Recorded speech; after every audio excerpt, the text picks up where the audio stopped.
Being 4 o'clock, we will open the December 2025 agenda briefing and welcome councillor staff and all the members in the gallery. The disclaimer, the agenda briefing sessions are used to inform councillors on the items of business to be presented and discussed at the forthcoming ordinary council meeting. These meetings are open to members of the public who may request to present a deputation to council relating to an item on the agenda. No decisions are made at these meetings, although councillors can request additional information or alternative wording be provided to allow for motions to be prepared for consideration at the forthcoming ordinary council meeting. Any statement regarding any planning or development application made during an agenda briefing session is not to be taken as notice of approval. Anyone who has an application lodged with the Shire must obtain and should only rely on written confirmation of the outcome of the application and any conditions attached to the decision made by council. An audio and visual record will be made by means of live streaming of these proceedings and uploaded to the Shire's YouTube page for viewing. Acknowledgement of country. The Shire of Harvey acknowledges the traditional custodians of the land and their continuing connection to the land, waters and community. We pay our respects to all members of the Aboriginal communities and their cultures, and to elders and emerging elders both past and present. Record of apologies and leave of absence is nil. Declarations of members and officers' personal interests. Councillors, we have a number up there on the screen. Are there any more? Councillor Carboni? Yeah, I did hand in a written form. It's the item 5.3.1, the Meadow Landing. I think that one's included. If we go up a little bit. If we it's not on my run sheet. There we go. Oh, yeah. All right. We've inserted you, Councillor Carboni. Oh, it's not on the run sheet. All right. Yeah. Are there any more councillors, staff? Councillor McCarthy. Thought I was going blind.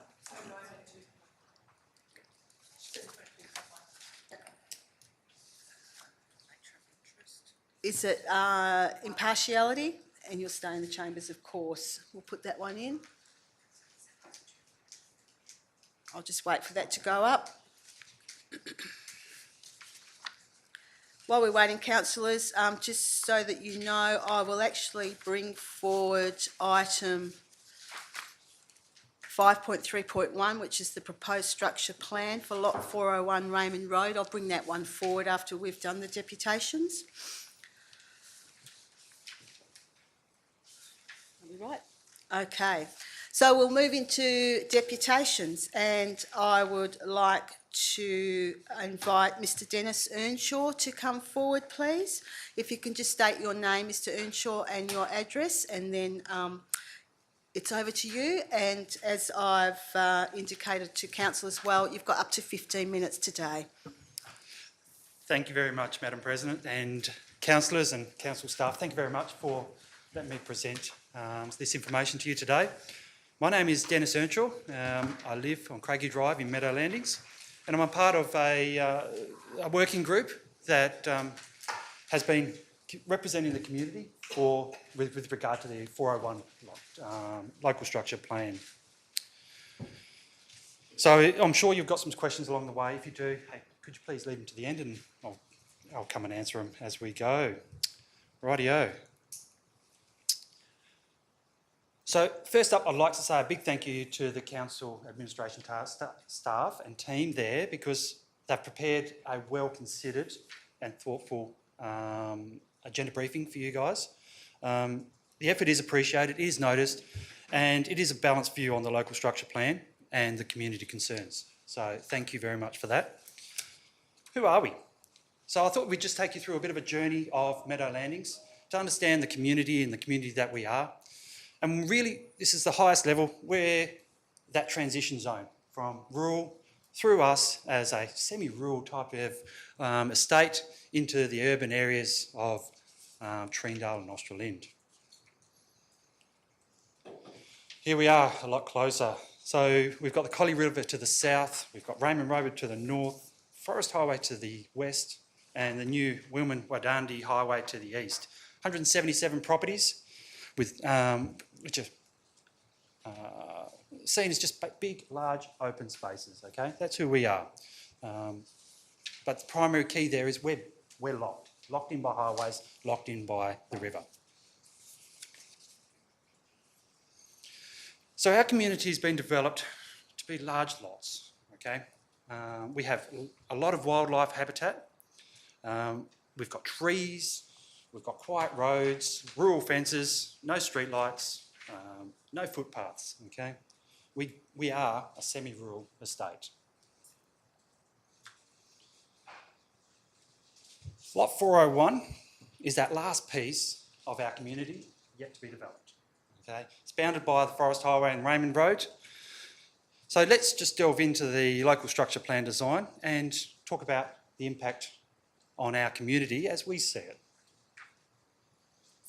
So here's an overlay into the community. You'll notice that they're very small lots, and it's been described as not common. They're average of 450 square metres.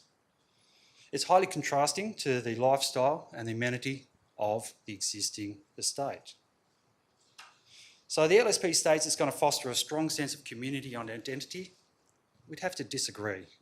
It will create abrasiveness between existing and new, just purely based on what the LSP is expecting to bring to the area. There are strong concerns in our community. So we've had 157 responses out of our 177 properties. And the key concern is that the design will diminish the amenity of Meadow Landings Estate. We're quiet, peaceful, safe, semi-rural, at one with nature, diverse wildlife. Our community is engaging, and we're building and preserving for our future generations. Here's a close-up of the proposed local structure plan. Again, it's very dense with homes, close, a network of roads, no internal open space, no parks. You'd almost describe it as a rat race. You really can't get their full appreciation of what it will be until you start to overlay a typical suburban setting. And so this is just purely illustration. It's not to be exact, but here's what those homes would look like on that lot.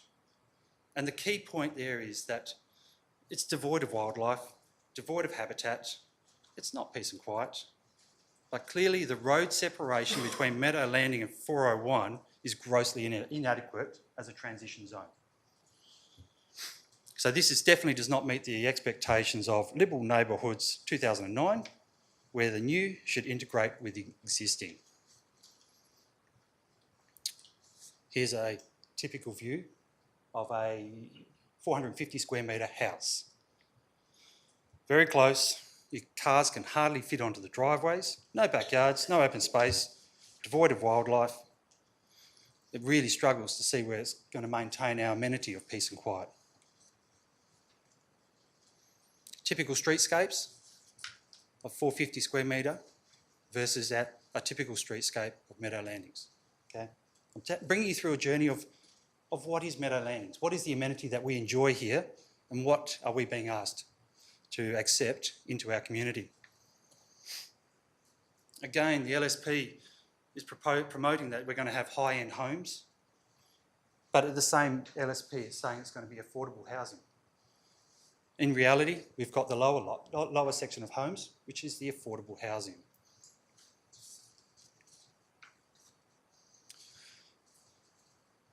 This is lot 401 looking back onto the homes on Craigie Drive.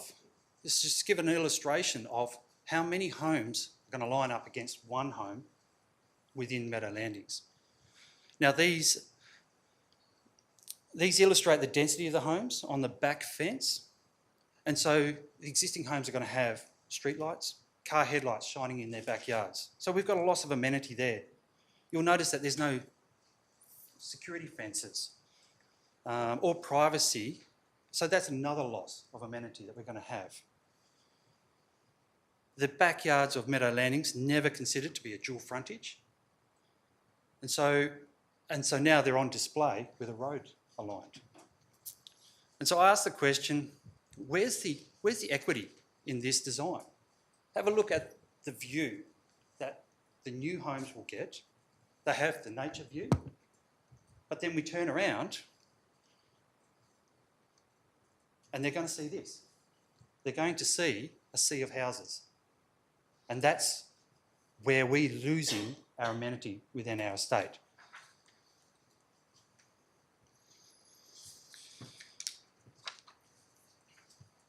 I raise this point here because the proposal is leveraging on the fact that it's stating that it must have sewerage, and in order to be able to afford the sewerage, it needs to have high density.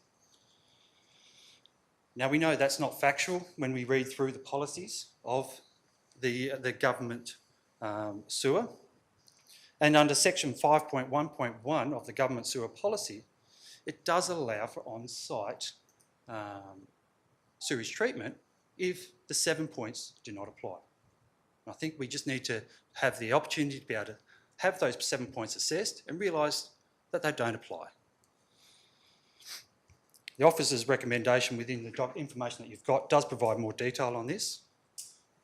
But needless to say, high density is not the only option here. I bring this one to your attention because this is a public open space. This is supposed to be where people can go outside and enjoy the recreation of the environment that they're within. It's overlaid with the drainage because there's a couple of very important things. Firstly, the main area of recreation is the gas pipeline corridor that you can see on the west side. Now, that there is going to have a maintenance track on it. It's going to have a noise wall on it. It's going to be close to the highway. It's loud. And then the soils itself that's in there are low quality. So I struggle to see how they're going to maintain any parklands on there. So who will want to use this? It's going to be a swamp in winter and a snake habitat in summertime. And this is us living just across the road. We can see this happening. So the officer's assessment has suggested it's a 50% allocation. I would suggest it's even less than this. But now we've got to talk about the basin on the southeast corner. So let me explain a bit more about this one. So the design is saying that this is the water catchment for all the surface area of the roads coming into here before it then goes into the local waterways. The LSP design says that it's going to be unconventional. It's going to have retaining walls within there. So these are not gentle slopes with green grasses where you can roll your kids down there. These are basins, concrete walls with vegetation in there to stop pollutants going down the waterways. So you've got to ask yourself, well, how much of that can we really use? The problem with the design of this basin is they say, oh, there's some extra space around the outside. But the LSP has omitted the fact that there is subsoil drainage within the design, but there's no outlet anywhere in the design. So you've got to assume it's going to end up here. So these basins are not big enough yet. So what little bit of recreation value there was there is going to be taken up with bigger basins. Now, if that's not the case, then the vegetation there is going to be a snake habitat and other reptiles that live there. So I would suggest that this is not suitable for any recreation at all. On that basis, you start taking these things away. Area B is already excluded. Area C, which is that bottom southeast corner, should be excluded as it's all just retaining wall and basins. And then Area A, which is the pipeline corridor, we've only got 50% allocation. Put all those numbers together and we're less than 6%. So the design is not facilitating good recreational areas for the community that they're offering to put on there. The other big concern for our community is the traffic.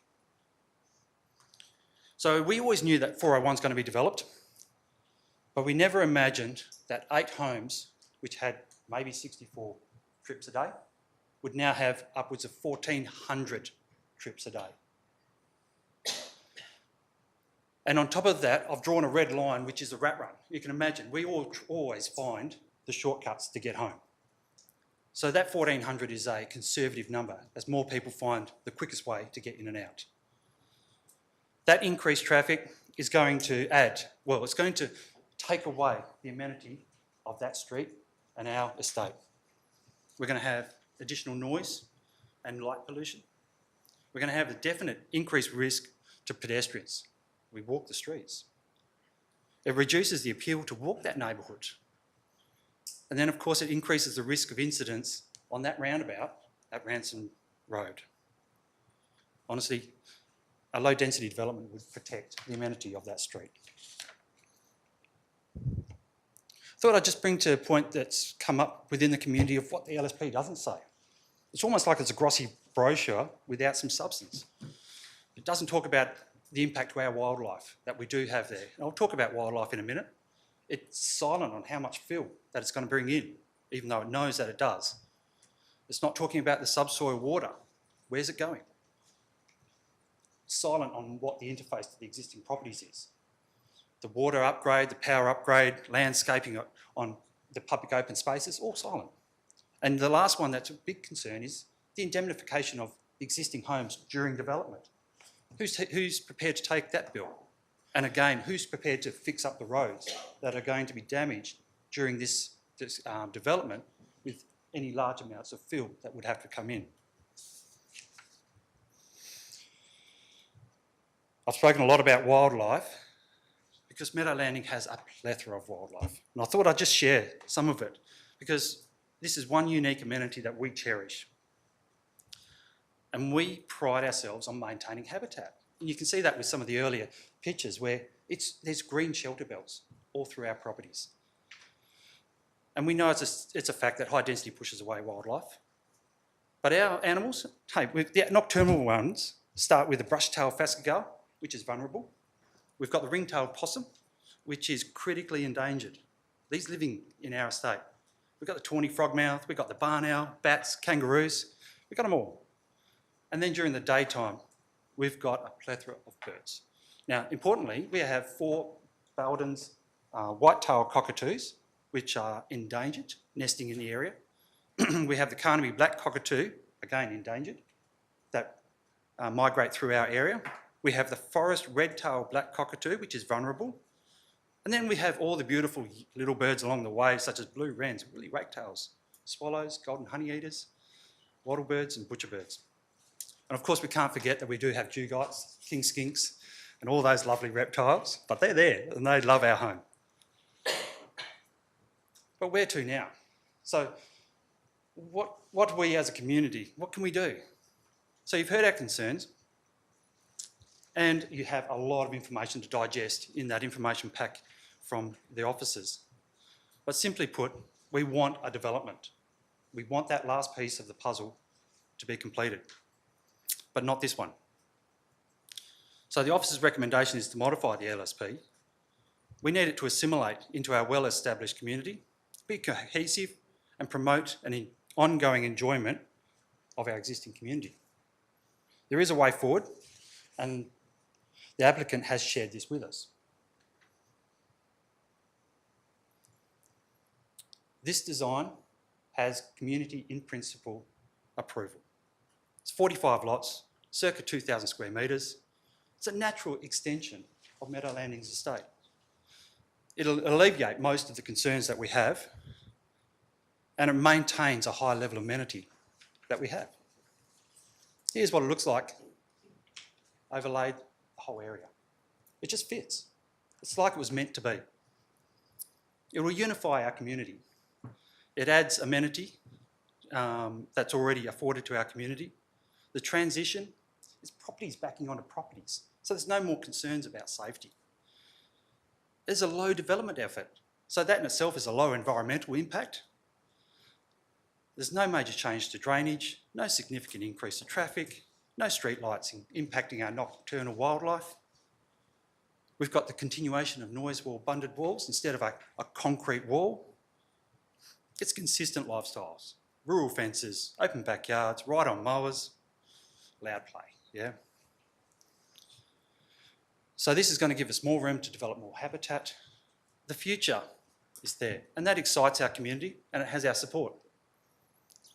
So with all of this, we ask that each of you have the opportunity to have a look at what we've said and make the decision that will see this vision come into reality. Thank you very much. Do you have any questions? Yeah, thank you, Mr Earnshaw. Are there any questions? Councillor Holly. Check 1, 2. There we go. Nice and loud. Thanks for that. Thanks for the presentation. And I do have a couple of questions, if I may. Yes. May take a little bit longer than norm. How many houses currently in the subdivision will face the new area? That's a good question. I'm just going to count them in my head. So there's, we're talking probably around 10. That will face the new road? There's or- 10 to 12, I think it is. 12. Yeah, probably about 12, yes. So they're not the backyards, it'll be the Oh, front? no, sorry. Okay, so let's just pop across to here. Okay, so I brought it up on there. So they are backyards on the south side. Yep, So that's all backyards. Right on the north side, that's a side property. yep, And then as we come down through the west and middle section, yep. so there is a parkland, which then abuts up against side of properties. Righto, so there's no No, front, no, right? so there's no frontage going into that property, that's Okay, correct. some people don't want to live on large blocks, which is more of a statement than a question, I suppose. The next one is, how many of the blocks will back onto the new road out of the 177? There's not going to be many, is there? So you've got 177 in there now, Yeah, correct. in your block, and you're talking 8 houses? So yeah, so just bring that up there in front of you there now. Yeah, And so I've you got can it see here, 1, yep. 2, 3, 4, 5, 6, 7, I think it's about 7 or 8 properties. Yep, Yes. so and that's the road going in, so there's going to be one road affected, should this go ahead, and 8 houses. Is that correct? Yes, Out of the 177? Yep. Righto. There's snakes in the area now, so that's not going to be a drama, is it? No, not at all. It's No, part of our community. So yeah. we can't bring that into it. Well, You we have the snakes there, so we Yeah. don't want to necessarily lose their habitat. The dugong are protected, yeah. Yep. You also mentioned about the cockatoos and those sorts of things. There's no trees on lot 401 as we speak, is there? Yeah, there is. Yeah. Uh, So there is. there many, or I mean, it looks Yeah, it looks to me devoid. open. There's 2 or 3 that of any use, I would say. Yep. 2 or 3. Yeah. Right. Yeah.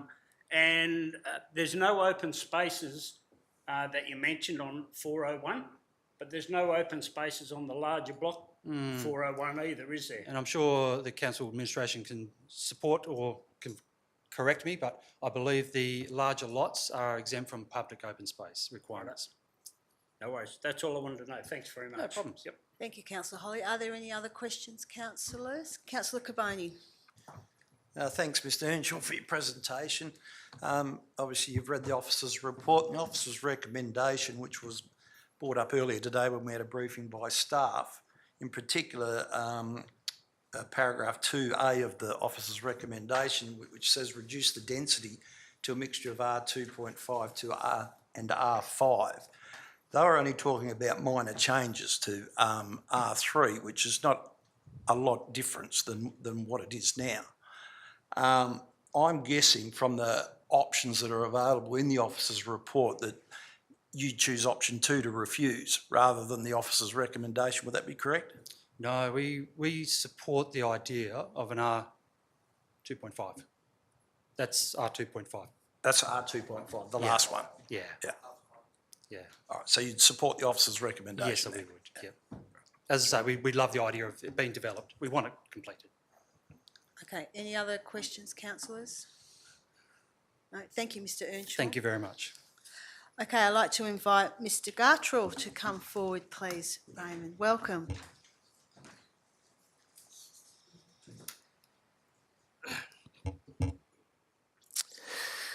Thank you, Madam President, councillors and staff and ratepayers that are here today. My name is Ray Gartrell. I wish to introduce myself as the owner of the land in question and briefly make a couple of comments before I hand over to Kylie Shaw from Harley Dykstra, who's the planning consultancy group, and she will address council after I make a couple of brief comments. Originally, I wasn't going to speak, but I felt as if I should mention a couple of things and introduce myself as the owner of the land to councillors and anyone else that's here. As a bit of background, I've owned the property for nearly 25 years, which is probably a greater time than most residents have lived in Meadow Landing. I am not a Johnny-come-lately. I originally used the parkland cleared land as winter runoff block for my cattle. I ceased grazing the land after a number of years when gates and fence posts went missing and fires on the land occurred at different times. I guess to me that was the cost of progress, as the subdivision of Meadow Landing Estate eventually expanded up to my boundaries. I guess that's life, that's development. When I purchased the land all those years ago, it was zoned general farming under the local planning scheme, although it was designated as urban deferred under the Bunbury Region scheme. The site was eventually rezoned as special residential in keeping with the surrounding Meadow Landing zoning, and then to urban development in April 24 as part of the gazettal of the Shire Town Planning Scheme number 2. The main point I wish to make here is that the reason the land was rezoned to urban development, as opposed to R5 for the rest of Meadow Landing, was because the Water Corporation had determined as part of its new policies that the land to be subdivided, for the land to be subdivided, it has to be connected to the sewer. And I guess this is a very contentious point here, Madam President, but I'll just go on and explain that a little bit further. The sewer has come from the existing Treendale estate, which means that it must be constructed under Forest Highway and also under a main gas line located on the western boundary of my property. Along with a major initial cost on the cost of connecting sewer to each proposed lot, it became clear that the subdivision was no longer viable at an R5 density, that is a minimum of 2,000 square metres. Both the West Australian Planning Commission and this council recognise this fact in supporting the urban development zoning as part of the 2024 newly gazetted planning scheme. The whole reason we are here considering this item today boils down to the government's requirement to connect the subdivision to the sewer. I would not have spent nearly 2 years and significant funds on having the numerous consultants' reports prepared for the structure plan if for one moment I thought the proposed subdivision did not require connection to the sewer. We were very surprised to read in the officer's report on page 35 that verbal advice had been received from the Water Corporation that the land does not necessarily need to be sewered if subdivided.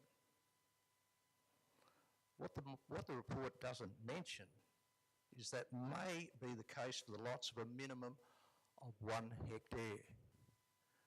1 hectare, that's 10,000 square metres, just to put it into context. Certainly not the case for an R5 density of 2,000 square metre lots. This requirement has been made clear in the Water Corporation's sewerage policy document published in 2019. From the outset of commencing the structure plan process, when we started on this journey, we received written advice from the Water Corp that connection to the sewer would be a requirement of the subdivision. Fact, in writing, less than 2 years ago when we started this process. The recommendation to resubmit a subdivision plan in accordance with an R2.5, R5 density is clearly not a viable option for me when it is acknowledged that connection to the sewer is required. Not maybe required, is required. And I'll get Kylie to speak to that a little bit further, Madam President. She'll elaborate on that. It is simply not an option for me or anyone else that may own the land. A council resolution to that effect will sterilise the land holding and waste many more months, maybe years. I've seen how these things go, going around in circles. I would trust that the intention of council is not to go down this path. I've spent considerable resources over many years, dating back to 2005 when I started on this journey, of getting numerous consultants' reports done on the land.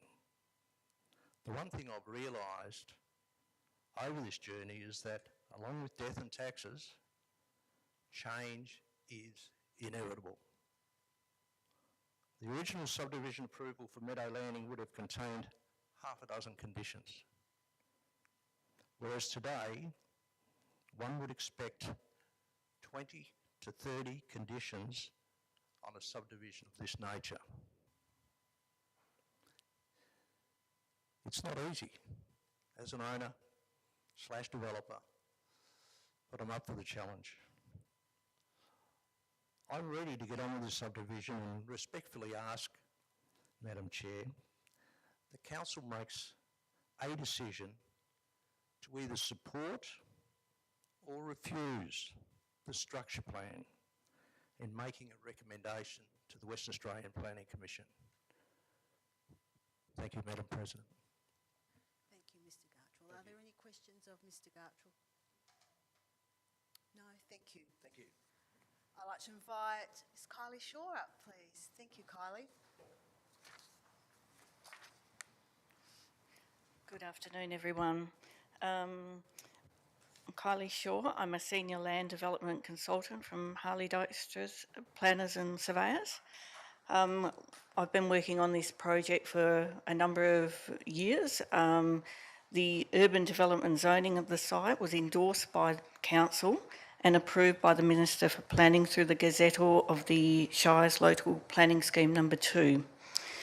In relation to this proposal, we have had several meetings with Shire staff early in the process, and that was to discuss the direction in terms of reports required, supporting reports, guidance in relation to the design and the density of development. Some of you may recall I had made a presentation to Council's Special Projects Concept Forum earlier this year, and at the suggestion of the Director of Planning, Simon Hall. I know Simon's since resigned. The discussion focused mainly on matters including the proposed development's density, the provision of retic sewer, supporting studies, connections to the existing road network, and the general design features. I should note that the design hasn't significantly changed to what was presented at that meeting.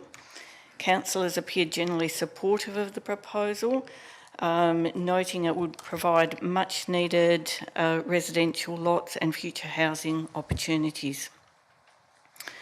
While the officer's recommendation to council is further information to provide in the form of a plan showing the development of a lower density, the following needs to be taken into consideration. The Shire of Harvey's Council Plan 2025 to 2035, which I understand a lot of work went into.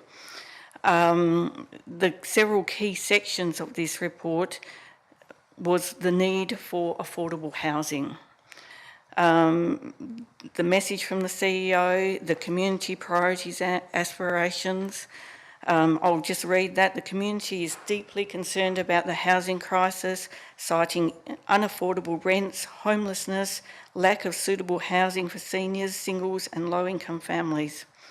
There were calls to urgently unlock land, partner with service providers to build affordable housing and to simplify approvals. Further to the council plan, there are calls by the state government to build more affordable housing and for subdivision and development to be made simpler. Objective 11 of the council plan was to increase access to diverse and affordable housing. The structure plan proposed in its current form provides much needed additional residential land in the area, which is becoming increasingly less affordable for young families, seniors, and those trying to enter the market. Private developers are the main providers of residential land, and with the ever-increasing costs of road construction, fuel services, land development has to be viable to proceed.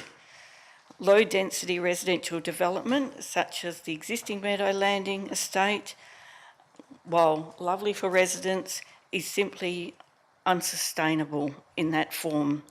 We must use the land identified for residential land more efficiently. Although the proposed development differs from the existing Meadow Landing estate, the planning framework, development policies, and guidelines have all significantly changed since that development was undertaken. Lot size expectations have also evolved. While it's lovely to have the huge backyard, we simply can't afford it. Young families cannot afford to buy 2,000 square metres anymore this close to Australind. It's no longer feasible to deliver lots located with reasonable proximity to services at the larger sizes previously developed. It was actually the Shire of Harvey that recommended the urban development zone for this site. Given the awareness of sewer would need to be connected, this is referenced on page 527 of the attachments. The officer's report suggested that retic sewer is not required to service the development, with verbal advice received from the Water Corporation in this regard. However, this is contrary to the written advice, and Ray touched on that we have received from the Water Corporation, and including the team leader of Headworks Delivery and Development Services. The Water Corp sewer planning catchment mapping identifies the site within that mapping. And we've also got to deal with the constraints of the government sewer policy. This policy was introduced in 2019, and it has been a significant impact on how we develop land, especially sort of larger lots or unsewered land. This site is in what they call a sewer-sensitive area because we're close to catchments of the Collie River. So that puts it into a category that almost forces us to provide sewer. We cannot, it's clearly written in the policy that it's only above 1 hectare for land in sewer-sensitive area. And if we put 1 hectare lots on that site, we're getting very few home sites. The connection is nearly guaranteed when you take into account the sewer pump station within Treendale that has been designed to accommodate the connection to this site and is capable of, because it's capable of being connected to sewer, the Water Corporation and the agency must. The government sewer policy's key objective is to maintain the health of the environment and the community, and the healthiest way to dispose of effluent is by a retic sewer scheme. The provision of retic sewer is determined in consultation with several agencies and not just the Water Corporation alone. DUA, that is the Department of Water and Environmental Regulation, plus the Department of Health, were consulted during the advertising period, showing the proposal as we've got it. The officer's report does not advise if follow-up comments are sought from these agencies. DUA and Department of Health both supported the provision of sewer to the proposal. It is very unlikely these agencies, together with the Department of Planning, would support a development in this location without reticulated sewer. In addition to being located within the Water Corp sewer planning catchment site, as I mentioned, it's in a sewer-sensitive area. All new residential areas in such locations must be connected to retic sewer. As the site does not currently have an assigned density under the scheme because it's urban development, the minimum lot size, as I mentioned, would be 1 hectare. This represents an inefficient use of the land that has been designated for residential development under the urban development zoning. The separation from groundwater requirements in the officer's report suggested a 0.5 metres of fill would be required if on-site effluent was utilised. This is in fact incorrect. The separation to groundwater, which is close to surface at that property, is 1.5 metres minimum. So that's from the groundwater to the effluent, bottom of the effluent disposal system. So what effectively we are going to get is large mounds of fill, clean fill, to accommodate the effluent disposal system. So for a secondary treatment unit, which would be required, that area of on-site effluent has an area of 519 square metres. So if you imagine your house is probably 250 to 300 square metres, that's a very big area that has to be mounded up to accommodate on-site effluent. That's for each lot. Livable neighbourhoods is the most relevant policy against which this proposal should be assessed. Livable neighbourhoods is the operational policy for the design and assessment of structure plans. It acknowledges that often the interface between the newer subdivisions, which we're calling infill, and conventional existing proposals is often at odds. And within the livable neighbourhoods, it provides guidance in this regard. The preferred approach is to provide roads between the developments or public open space, which we have done. The preferred approach of the design for livable neighbourhoods aims to achieve a compact, well-defined and more sustainable urban community. The officer's report fails to accept a compliance of this proposal, but it's important to acknowledge the principal aims, including to ensure cost-effective and resource-efficient development to promote affordable housing and to maximise land efficiency where possible. So they're the key elements of livable neighbourhoods.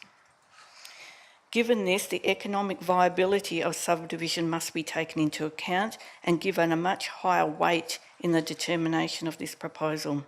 The officer recommendation sterilises the land for further development, and this is contrary to the WAPC agenda expressed in livable neighbourhoods. The seeking of density that the Council and the WAPC has already departed from, this is the officer's recommendation. So what they're recommending is departing from livable neighbourhoods. Livable neighbourhoods is specifically saying we need to maximise the use of residential land, compact it, and make it more affordable. It's disappointing the applicant was not consulted prior to the release of the agenda in relation to the recommendation to be given the opportunity to consult with the Shire's planning officer. This may have resulted in a more informed recommendation.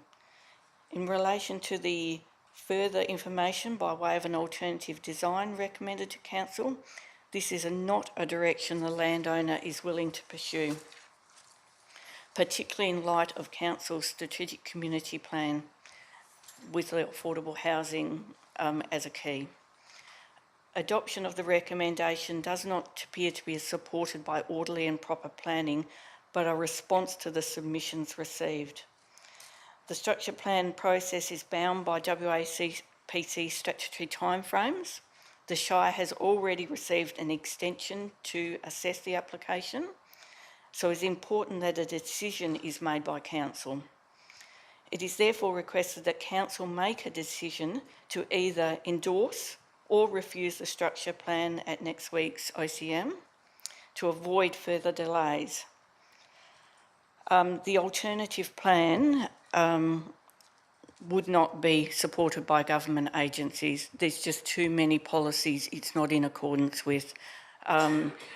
We're dealing with the government sewer policy all the time, and Department of Water and Department of Health particularly are not willing to budge on how the specifications of the government sewer policy. It is important to know that Council are not the determining body on this matter. It is a recommendation only to the WAPC.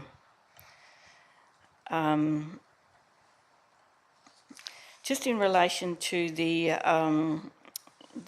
items, some of the items brought up by Mr. Earnshaw, yes, 10% requirement for this development is needed, 10% POS.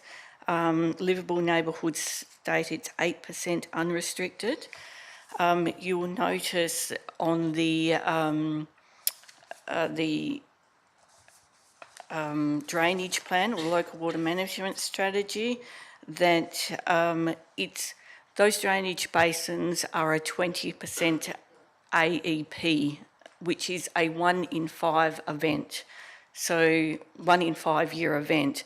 These are not going to be filled with water all the time. It's a dual purpose. So it accommodates the drainage. Outside those 1 in 5 year events, it can be used, and it's utilising the land better. Linear open space, which is the space along the highway, that is also supported by livable neighbourhoods. It can contain pathways, bench seatings, play areas. The acoustic wall will have little impact. The acoustic walls are literally 300 wide and will go down the edge, so they have little impact. The gas pipeline, the interpretation of livable neighbourhoods in relation to how that would impact, it's normally large transformer sites or above ground utilities that obviously impact, a POS usable area. The gas pipeline is completely underground. You can grass over it, you can plant vegetation on it, it's no problem. There's numerous gas pipelines, high pressure, and generally it's utilised for public open space because we can grass it. There's no infrastructure above ground. In relation to the geotech report, one of the slides that come up, that geotech report was done in 2014. The ground conditions don't change. That's why it was placed in the report, in the structure plan. But that was undertaken prior to the introduction of the government sewer policy. So within that report, it does say that on-site effluent can be utilised, but it was prior to the 2019 government sewer policy. Does anyone have any questions? Any questions for Kylie? Thank you, Councillor Coleman.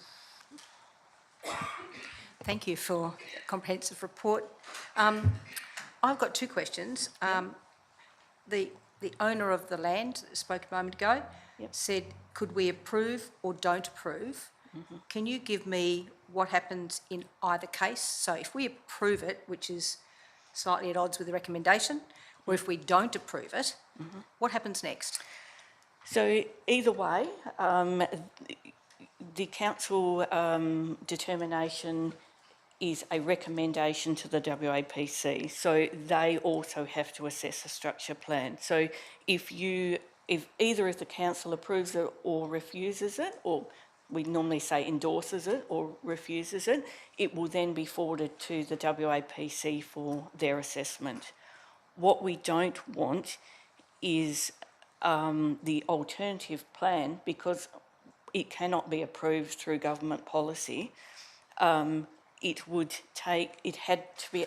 we put in an alternative plan like the recommendation, that would have to be prepared, advertised, go to all the government agencies, reassessed, back to council, still back to the WAPC. It is literally going to add probably a minimum of 6 months to the process. And it's a bit of a mute argument because the government agencies can't approve that plan. Any other questions, councillors? Councillor Bromham? Yeah, thanks very much for your presentation. A lot of time we're talking about policy. Yep. Policy isn't law, it's just policy. So, and it usually is backed up by legislation somewhere. Yep. Yep. I'm just wondering, could you point me to the legislation that supports the policy that you have to connect to sewer? That is, okay. So And- the policy is this one, the government sewer policy, Yeah. and it's also backed up in the Health Act. And I'm not sure whether, I think it,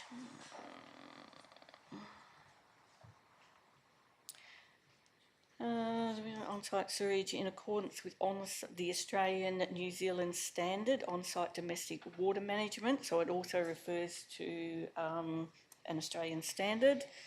And the Water Services Act of 2012. Water Services Act? Water Services Act, Yep, thank you. yep. Now, just one more question, if I may, through the chair. Yes. Yeah, I just wondered so one of the problems we have here is the community, we're looking for a softer blow around the edge, if you want to call it that. Yep, yep. Such as in Galway Green. I don't know if you've Yes. seen Oh, that yeah. where Yep. it butts into the larger blocks. I wondered if that had been considered by yourselves in relation to this potential proposals that may make this a much more smooth operation. What we tried to do as part of the design, we looked at several options. The first one we looked at is providing fencing up into the design, but we didn't feel that that was, with someone has been familiar with their rural fencing, that was appropriate. So we looked at a more of a softer design, and that's why we tried to use the road on that southern boundary. We also had the POS in the corner, and then on the eastern side is that drainage reserve that goes up. So it also provides a bit of a setback and a transition to the higher density to the lower density. The other thing that we could look at is providing a vegetation screen. And we often do that, say, along that southern road where there's no vegetation at the moment.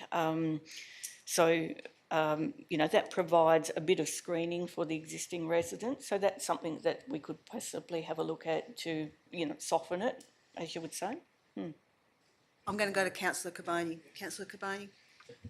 Simple question. Thanks for your presentation. Can you supply councillors with a copy of the letter saying we must connect to the sewer? It's actually in the appendices of the servicing report. So I can't remember the appendix number, but it is within the engineering servicing report, and it's appendix of the engineering services report. And that email is from Russell Nelson. He is the more or less determined, the catchment plans, who needs to connect to sewer. He's sort of the main coordinator of that division. Councillor Holly? Thanks very much, Kylie, for that. I just have one question about the, where there's a car park. Yep. Is that part of the 401 block or not? No. That's actually within the road reserve. Raymond Road, I think, is quite wide there. Right. Yep. No, that's okay, thank you. Councillor Bromham, did you have another? I just wondered in relation to what you're saying, one of the big problems in Perth at the moment, we're below 20% of tree coverage. Yep. And that's obviously being addressed by the state government as we speak. How do you propose to provide trees and those types of things into this subdivision.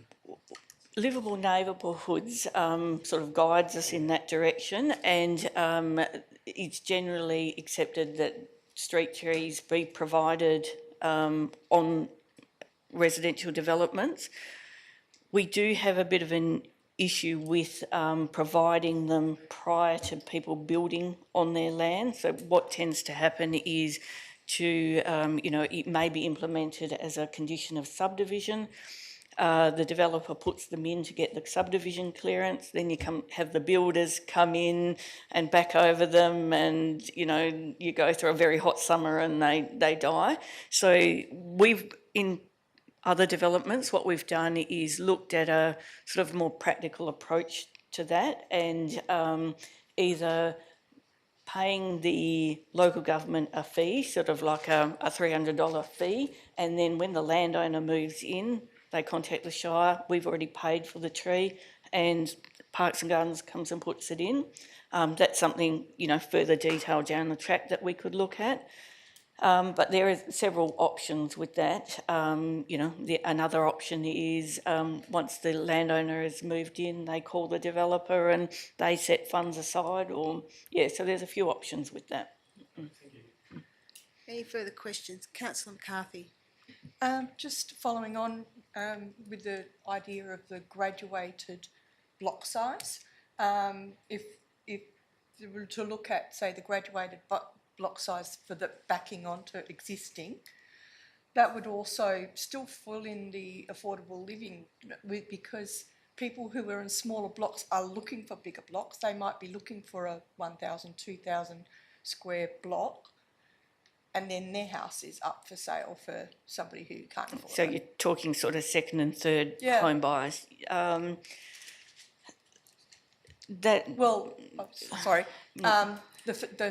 first home buyer would be buying somebody else's previous home. Yes, yeah, okay.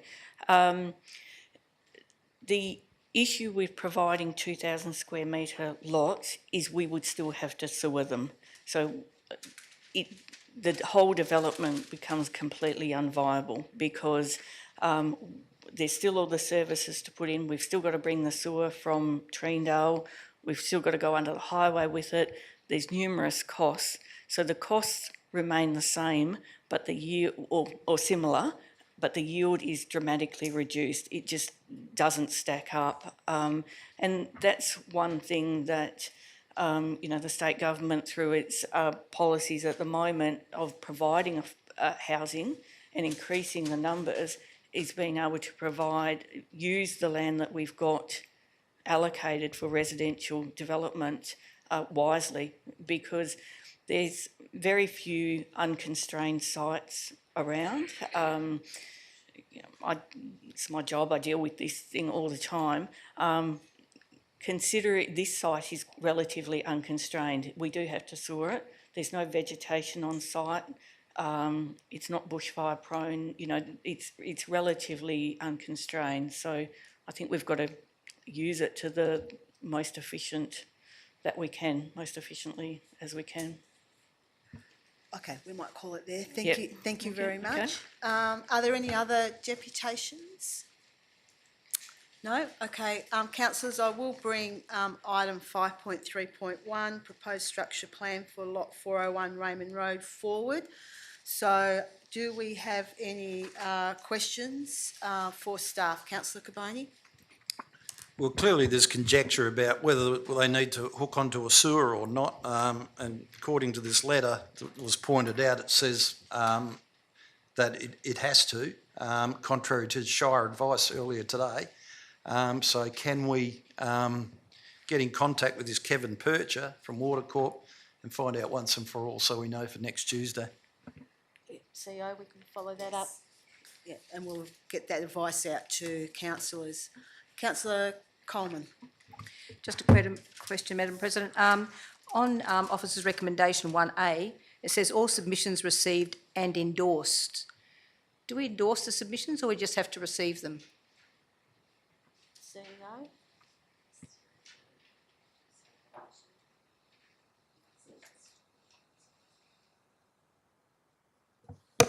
So through the chair, so we just confirmed that they're received. Okay. Can you alter that perhaps?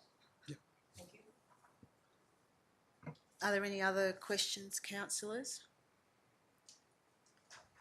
No? Okay, thank you. We will move on. You're welcome to stay for the rest of the agenda briefing if you wish, or you can leave. Thank you.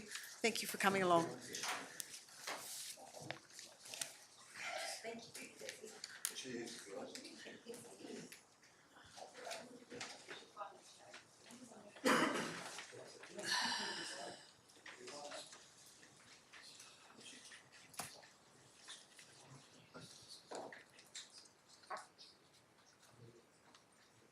All right, councillors, we'll move into the remainder of the officers' reports. So we'll go to 5.1.1, the delegation review for 2025. Do we have any questions, councillors?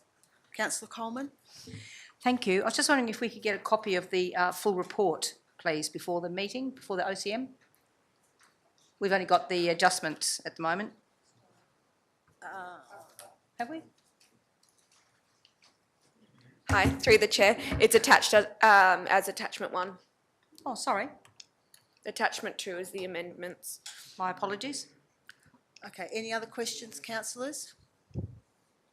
No, thank you. 5.1.2, Harvey Land for Aged and Affordable Housing. Any questions around this one, councillors? What's this one? Oh, yeah. Oh. Councillor Coleman. Yeah, just wondering, can we have plans of lot 8, 9 and 555, please? Because I tried to look it on near maps and I couldn't see which one, I know what lot 8 is. And lot 9 is the Hester Street one, not on the corner, I understand. But lot 555, can we get a map of that just before, flick through before the next OCM, please? Through the chair, Mr. yes, Cutler? you can. I actually received the consultants' reports on lot 8 and lot 9 this afternoon while we were in the briefing, so I'll be able to share some of that with you as well. Okay, follow up? Another quick one, yeah. Which not-for-profit groups are we talking to? Through the chair, Accord Housing was one. I don't recall the name of the second. I was also approached by Dr. Stood for Parliament recently, Sue Chapman. Yeah, who's also working with some of the groups trying to put through a consortium and interested in 9 Hester Street or talking further about it. No further questions, councillors? Thank you. We'll move on to 5.1.3, which is the Bunbury Geograph Group of Councils. Any questions around that one, councillors? Councillor McCarthy. So just in regards to the value of the amount of contribution, notice the difference between shires. Is that on a population base or? CEO? Yeah, the financial modelling is attached as a confidential attachment, and it is based on population and revenue, so that there's a differential put to each of those values, which comes with the total contribution for each local government. Councillor Bromham. Yeah, I went to one of these meetings a while ago, and I just wondered, what is the one where, what is the purpose of the CEO? This was brought up by a couple of other councils originally, and it's come back to us now. And I'm just wondering, what is this CEO going to do when we've got a whole group of other CEOs sitting around them? CEO? Yes, certainly. This was discussed earlier at a Bunbury Geograph Group of Councils meetings, and the proposal that was put forward is quite different to what is being proposed here through this model. This is based on a model that's an alliance, the Southwest Metropolitan Alliance, where they actually have a CEO that works in conjunction with their metropolitan members. It's primarily an advocacy role. That one particularly has different elements to it as well, but it's worked very successfully for that region in regards to advocating for regional priorities.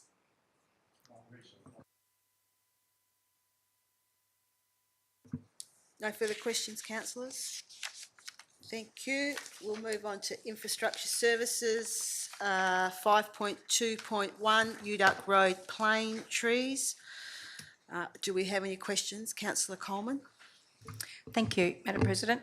By way of background, my understanding is that those trees were put in 20 to 25 years ago as a project of Harvey Main Street, not 12 to 15 years ago.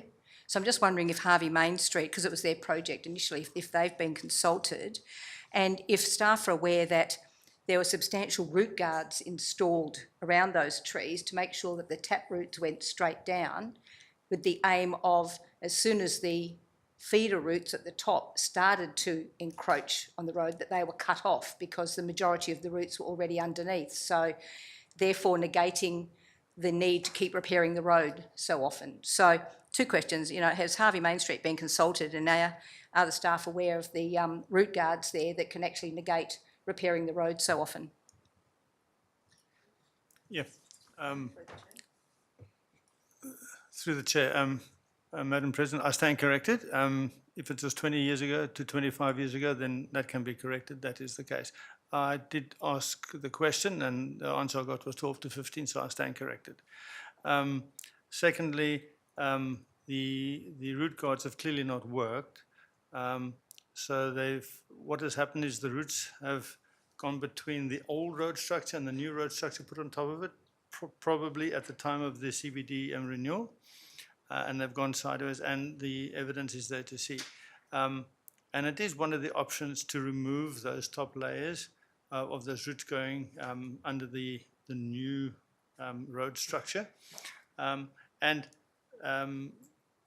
I think even if we do put in new root guards, which is quite an exercise, I don't think it's that easy to do, that the horizontal roots will occur again.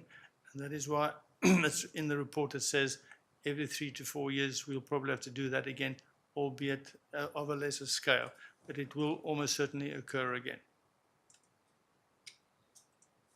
Thank you. Mr. Holly, Councillor Holly, sorry. Councillor Holly. I was just wondering about the $120,000 to remove them if we went with that option. Where does 120? I mean, to me, that seems a hell of a lot of money to remove trees.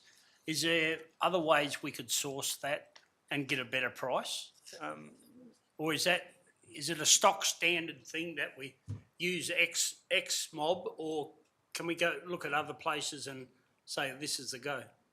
Through the chair, there's two elements to that cost. One is the removal of the trees, and part of the cost calculation is the fact that any removal of the trees or the subsequent repair of the road, because you have to remove the roots as well, has to take place outside normal working hours.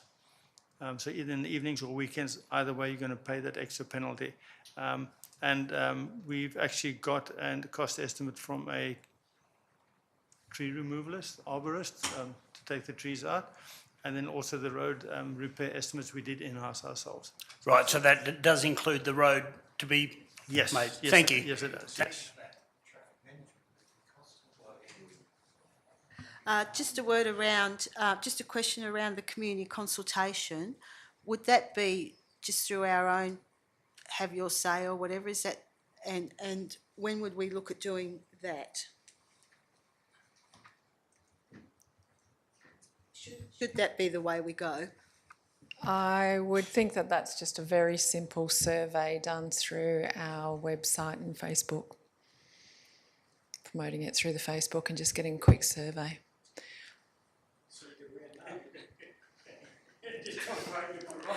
Okay. We won't get a Councillor consultant. Bromham and then Councillor Coleman. Yeah, look, I rode through Harvey the other day, and when you go down the main street with those trees there, it's quite a beautiful setting. So my question, though, is that if we removed the trees, it would be a pretty boring looking main street. So I think when we look at the costs, we've got to look at what would people want to put back in place of that, because if you remove them, they're going to want something else. Otherwise, because it's going to be a hot, very boring looking main drag. Councillor Coleman. Thank you. And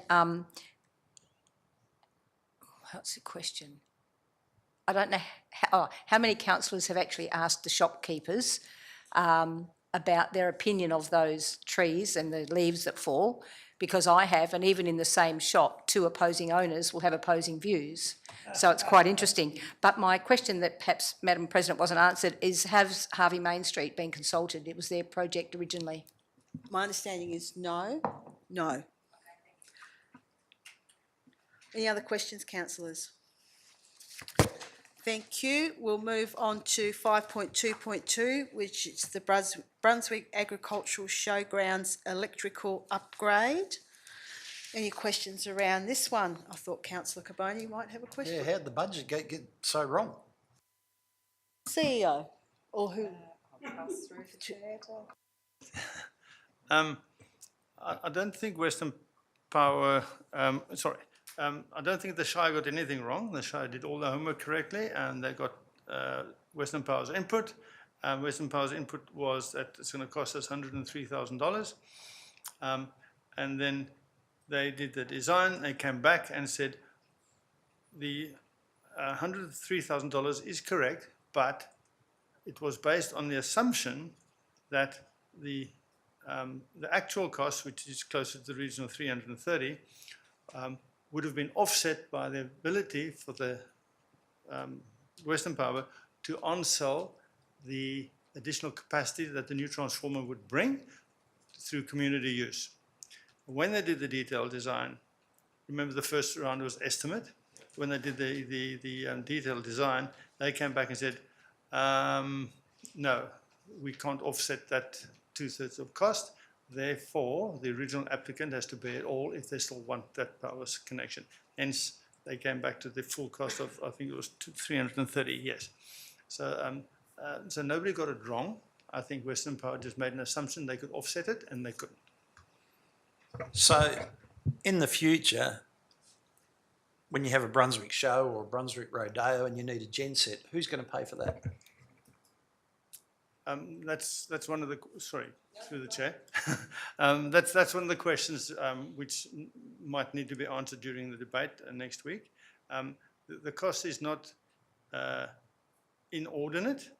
It is probably about 1/3 of what the show is paying right now, because it's a much more efficient genset. It's one generator. It's a big one instead of having 25 tiny ones running around. So it's much more efficient if the recommendation in the report is adopted to provide that manual switch to connect that big one genset to the power supply. And it's much more efficient. And so, but that's a question for council. Councillor Coleman, and then I'll come to Councillor Dickinson. Thanks, Madam President. So it says that the transformer was quoted by Western Power. So were there any exclusions quoted by Western Power rather than an estimate? And how long was the quote for? So why can we not hold them to that quote? Through the chair, I will ask Shane to add to this, but the way I understand it is that they gave an initial quote, and it's subject to their final design, as always is, and that can take a year, 18 months, it can take that long. And I think in this case it was about that long. And when they came back and had done their final design, and that would have included a check of their initial assumption that they could on-sell the capacity, and they came back and said, no, they can't. I don't know whether there were any conditions. If I could just pass it on to Shane to answer that question, if Mr. he Faber. does know.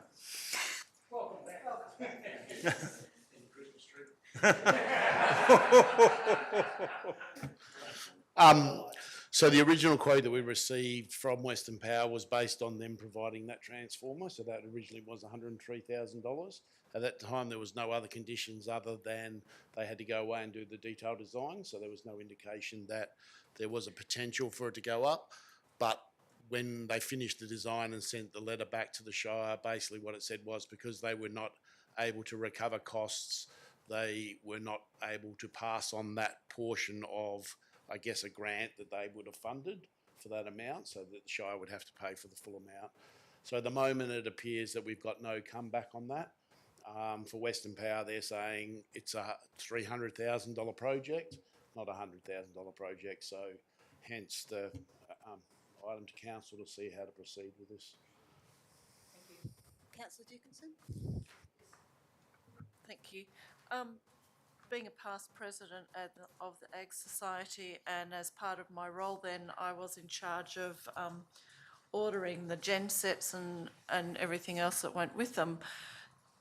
The Agricultural Society uses the whole ground. If the proposal was, or the recommendation that they just get this one larger gen set, I'm just wondering, how does the electricity then get dispersed from that one gen set to all the areas of the ground that require electricity? That's my first question. Shane will answer that.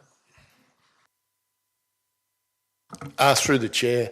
So the system's been set up if the mains transformer had been put in Western Power to go through our cabinets, and each of those allows us to send it to different facilities, the buildings, the in-ground cabinets that we supplied, and also to the lights. So the ability is there for it to go to every portion of it. At the moment, we just don't have the capacity to be able to do that. The 350 kVA gen set will allow every element within that ground to be used on show day while that gen set's being run. While it's not being run throughout the rest of the year, the draw's not significant enough to go over the 100 amp supply that's currently there. So the lights can run, the buildings can run, you can have caravans there and the likes, and they can, I guess, exist quite well on the current system. Thank you. I suppose my vision was, you know, lots of cords, and then the hazard reduction that needed to be done with all of that. So glad to have that addressed. I note that the fourth recommendation is request the CEO to inform the Brunswick Agricultural Society. So therefore, I'm assuming that there hasn't been any discussions as to alternate sources of funding, or whether it could be, the funds could be acquired in another format in order to go with the original recommendation. Through the chair, that's correct. We haven't looked at alternative sources of funding at this point in time. We have spoken with the Ag Society. I've had some conversations with Heidi, who's also informed the president. At this point in time, they're supportive of the gen set process. I guess their general feeling was it was a significant amount to have to try to fund elsewhere, and they were also concerned about that increase from Western Power. Thank you, Mr Faber. Any other questions, councillors? No, thank you. We've dealt with item 5.3.1, so we'll move into corporate services. 5.4.1, payments for November 2025. Any questions? Councillor Coleman? Yes, just wondering if we could address the question sent in by Ms Williams via email today about whether or not it's one-off funding, particularly for, I think, the athletes, or whether it is continuous. Can you apply more than once? Okay, we'll deal with that when we come with the grants, because I think that's part of the grant funding item. Yeah, no, that's okay. That's okay. We'll got that one. So we'll go to 5.4.2, which is the financial statements as at the 30th of November. Do we have any questions, councillors? No. We'll go into community lifestyle. 5.5.1, proposed updates to the Shire of Harvey grants process. So maybe this one, Councillor Coleman. The manager. And we've got the manager here, who may be able to respond to that one. Thank you, Ben. Thank you. Through the President, the proposal is that it's a one-off amount that goes to the club, and they would be able to apply once a year. Okay. We will specify that in the guidelines if this proposal goes through. All right, thank you. Any other questions, councillors, while Ben's there? Yep, Councillor Bromham. Yeah, I just wondered, when we hand out these grants to certain individuals, do we have any test against their capacity to pay, or do they have to pay some amount themselves? So they're not means tested, but generally we're only making a very minor contribution, so it's the responsibility of the person to pay the remainder, which is usually quite a lot. Any further questions, councillors? Councillor Dickinson? Yeah, I just can't find it now, but I noticed before that there was a recommendation where multiple applications could not be submitted across multiple categories, and that has been deleted. Are we still going to have safeguards in place? Because that was something that came out of discussions with councillors previously when that policy was drawn up, and it was identified that we had some organisations that put in 5 grants for one type project. So are we able to still address that with these changes? Through the President.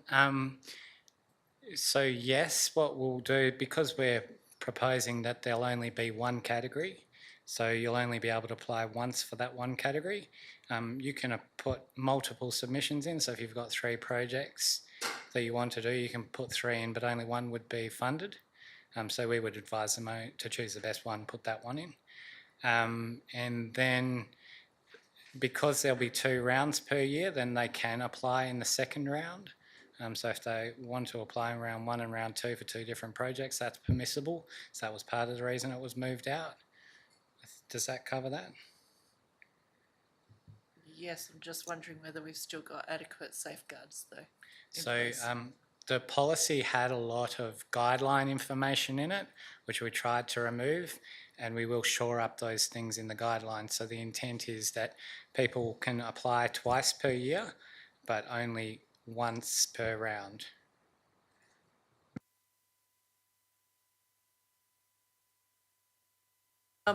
Also, when it comes to infrastructure and particularly to recreation grounds, there's no mention of whether proposed projects align with master plans. So I'm just wondering, is that going to be a consideration that is conveyed to organisations, that have they considered looking at the Shire's master plans for facilities or sites, and therefore whether it's been identified or not, because whether or not they've been involved in that decision-making process? Through the President. So as part of the expression of interest process, we will go through that with them. So first of all, the letter making the request will go to the CEO, and the CEO will have a look at it and identify if it's something that she thinks is suitable to proceed. Then CD will initiate a conversation with governance to find out if what is proposed is permissible on that site. And then we will speak to special projects and infrastructure to identify if what they want to do is suitable or planned already. So the idea is that if it is in a master plan, it should be in forward capital works. The idea is that we bring all that information together and decide how we can do these things more efficiently. Any other questions, councillors? Councillor Coleman? Just checking, thank you for those answers, checking that if the round is opened on the 1st of October for 5 weeks, so it goes into, say, second week in November, really, does that give you guys still enough time to get your reports done and bring that to council? Just barely. We realised it's a really tight timeline, but what we wanted to do was reduce the lag. So if community are applying for a grant, we didn't want them to be waiting 4 or 5 months before they found out. So we did put ourselves under a bit of pressure, but we feel like we can prep the application so we can start populating a report. We can have that committee meet, prepare their recommendation, and it will be a fairly standard report after the first one, because we don't need to change backgrounds, comments. It'll really just be refer to the recommendations of the assessment panel. So just to follow up, is both of those, the May and the October, reasonably adequate for you, or could we help by going April and September? Would that be of any benefit? I don't really think it'll make much difference. Okay. The benefit of coming in May is we can start straight away when that financial year begins. Thank you, Ben. I'll move on to item 5.5.2, which is the Leisure Centre Service Review Update. Any questions? Councillor Hitchcock. Just a quick one. So the trials, it says the trial will run from January to June, but the report will be presented in April. Can I ask why we're getting the report before the trial was finished? Through the President, yes, it's the reason we thought we'd bring a report in April was we wanted time to include any considerations in next year's budget. If we ran it to June, we obviously would miss that opportunity. And are we running on the current memberships for that trial period? Yes, we will be. It's a little difficult to change fees and charges mid-year. Thank you. Any other questions, councillors? No, thank you. We'll move on to the notice of motion. Councillor Carboni's notice of motion there. Any questions in relation to that one? No.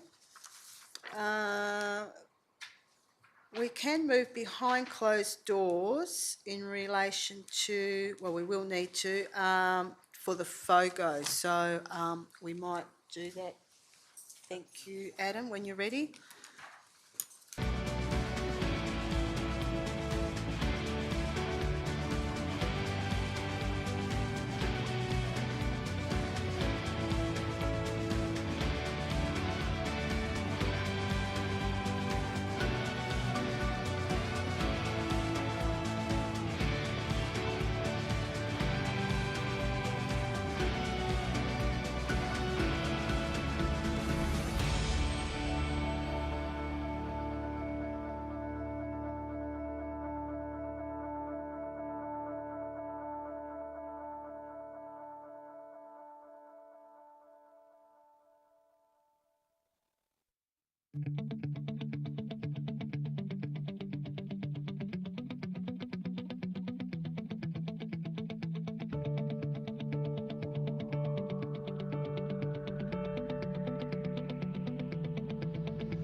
Yep, okay, welcome back everybody. Thank you for your attendance today and I declare the agenda briefing closed.